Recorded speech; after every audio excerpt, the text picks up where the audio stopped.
All right, let's move on to part E. We have a card of mass m is attached to a vertical spring and it stretches when it's set into oscillatory motion on the vertical spring. The period is t. The cart's then set in a smooth incline at angle theta and reattached to the spring. So then we draw a free body diagram. We can see we have force of gravity straight down, the normal force perpendicular to the plane, and the spring pulling it up. Makes sense. Derive an expression for the stretch of the spring L while the cart is on the incline. So the vertical is equal to 0 because it's just hanging there. And so that means kx is equal to mg. And so k is equal to mg over x naught. So that's the expression for the spring constant. Then we're on the incline. The sum of the forces along the incline is 0. So that's the spring minus the component of gravity, which is pulling it down the ramp. mg sine theta would be the component of gravity pulling it down the ramp. It's the opposite of the opposite. And please come in for some help if you need a refresher on the trig stuff. So if we set those equal to each other, the spring force up the incline, down the incline are equal magnitude, and the spring force is equal to KL, but K is equal to mg over x naught from when we hung the thing. And so then we divide both sides by mg x naught. The mg's cancel, the x naught goes into the numerator, and basically L is equal to the sine component of x, the amount that the spring was stretched.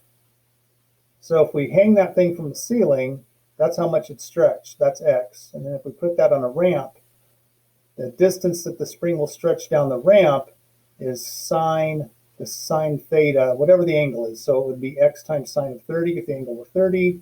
Of course, if the angle were 90, then it would not be a ramp. It would just be like just hanging in the air, just like it was. Sine of 90 is 1, so you get the full stretch. As you put it on a ramp, as the angle, right?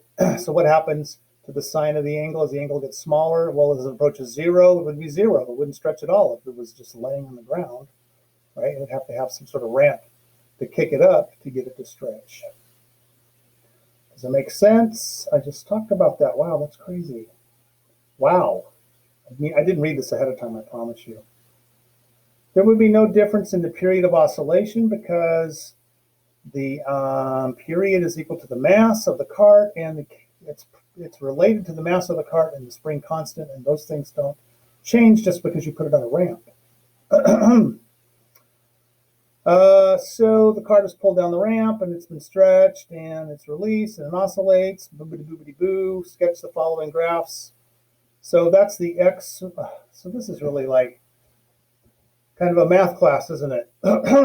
So what's happening here is, so let's just talk about what's happening on this x graph here. So the force is all the way maximum. It's all the way stretched here in the positive direction. And then the cart then is at the equilibrium position here. That's when the velocity is maximum.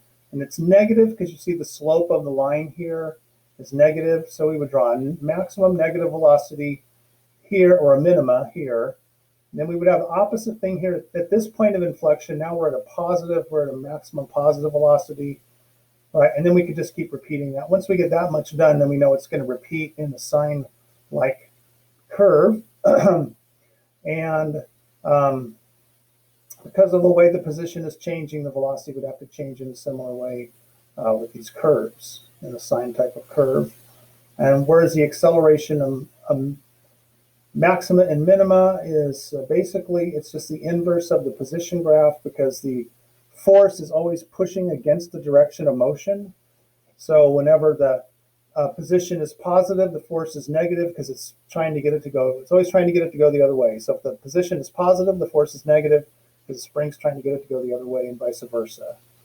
So whenever the position is a minimum, that would be a minimum position. That force is maximum. The acceleration is maximum positive, pushing it the other way.